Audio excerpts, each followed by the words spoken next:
Estaba viendo Junji Ito Maniac, relatos japoneses de lo macabro en Netflix y todo estaba bien hasta que vi esto. Y me encantó, aunque al principio no tanto. Nunca me han gustado las historias de terror bizarras o que sean demasiado raras al punto de que no haya una explicación a todo lo que está pasando.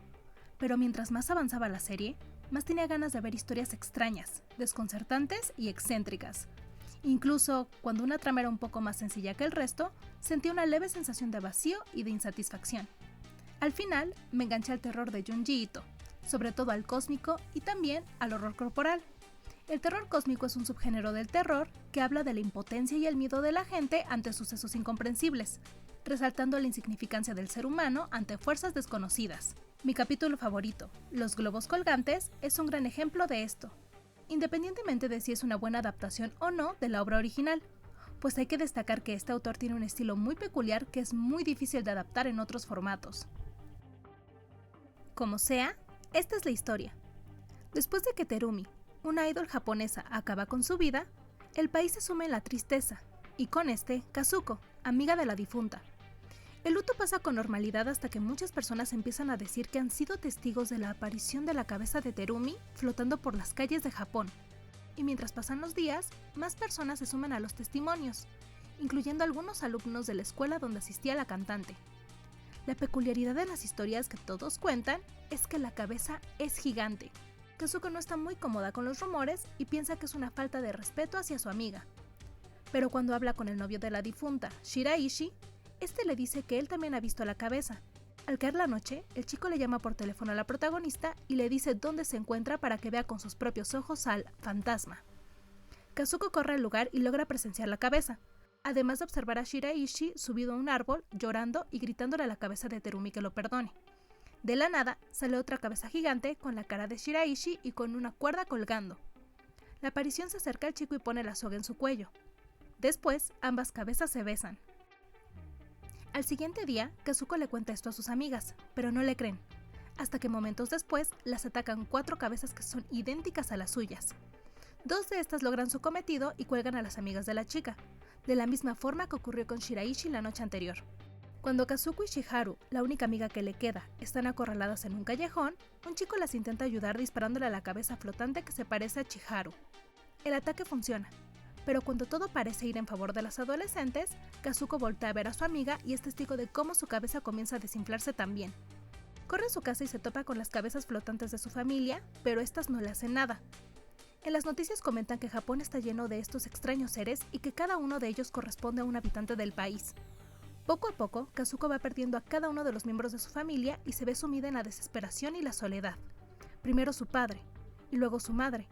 Aunque no sabe si su hermano está vivo o muerto porque la última vez que lo vio fue cuando salió a conseguir comida. Encerrada en su cuarto, escucha la voz de su madre, pero sabe que no es ella realmente. De repente, escucha la voz de su hermano por la ventana, pidiéndole que le abra. Kazuko le hace caso y se encuentra con el cuerpo de su hermano colgado de la cabeza flotante. Este le agradece a la chica que haya abierto la ventana y la cabeza flotante con el rostro de ella se acerca para colgarla también. Así termina el episodio.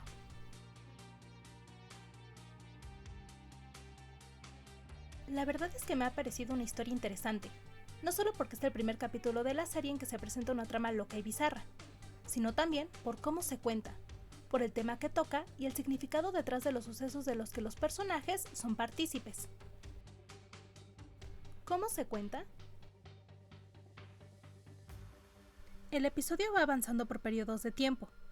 Primero, se muestra a Kazuko en su cuarto, sentada en el suelo, abrazando sus piernas y cada vez más desesperada. E inmediatamente se puede ver un cartel indicando cuánto tiempo va a retroceder la historia, por ejemplo, 3 días antes.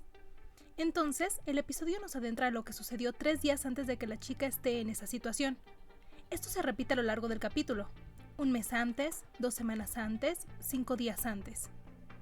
En dichas escenas, mientras Kazuko está en el suelo, se puede escuchar a su madre haciéndole distintos comentarios, como que tiene que salir de su cuarto para comer o que abra la ventana, además de mostrarse una sombra afuera de esta. Pero el espectador no sabe lo que está pasando con la chica, lo que produce expectativa en la historia. A medida que avanza el capítulo, estas pequeñas escenas van tomando forma y teniendo sentido. En cuanto a la trama, parece que nos presentarán una historia no tan convencional porque estamos hablando de Junji Ito, sobre una fantasma que deambula por la ciudad. Y claro que si sabes cómo son las historias de este autor, te puedes llegar a imaginar que el capítulo tomará un rumbo loco. Pero en mi caso, aunque sabía un poco sobre su estilo, jamás me imaginé que la historia iría por este camino. Y esa es una de las cosas que llama la atención de esta historia, lo poco predecible que es al inicio. El mensaje. No podemos dejar atrás la evidente crítica a algunos de los problemas más fuertes de Japón, y la depresión. Una depresión que no es tan visible en el episodio como el primer tópico que mencioné, pero que se plasma en el novio de Terumi, Shiraishi. Cuando aparece él, podemos notar que está triste y afligido por la muerte de la chica, y que al mismo tiempo se siente culpable de esto, ya que todos los fans de Terumi le dicen que por su culpa, la chica tomó la decisión de acabar con su propia vida. Él es la segunda persona, después de Terumi, a la que una de las cabezas cuelga en su soga, haciendo alusión al acto que ya hemos mencionado. Y ya sabemos que es común que este acto sea realizado por personas con depresión, un trastorno mental muy común en Japón y que no siempre es visible en aquel que lo padece. Suponemos entonces que Terumi también lo padecía, ya que al ser una cantante en el punto más alto de su carrera, sentía la presión constante de su público por ser perfecta.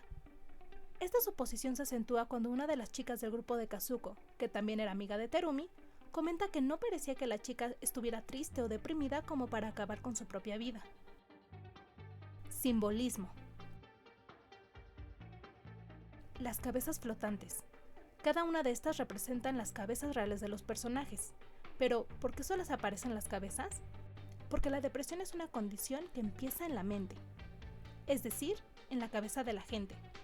Eso podría explicar por qué las cabezas flotantes eran tan grandes, porque aludían a las cabezas de los personajes que estaban llenas de pensamientos negativos que se repetían sin cesar, al grado de sobrepasarlos. Como conclusión, es una historia bastante entretenida y divertida, con un buen ritmo y mensaje interesante que logra inquietar a cualquiera, además de tener una que otra imagen perturbadora. Y bien, cuervitos, ¿han visto esta serie? ¿Les gusta este tipo de terror? ¿Se les hizo interesante? No se olviden de cerrar la puerta con llave y revisar debajo de su cama. Hasta la próxima.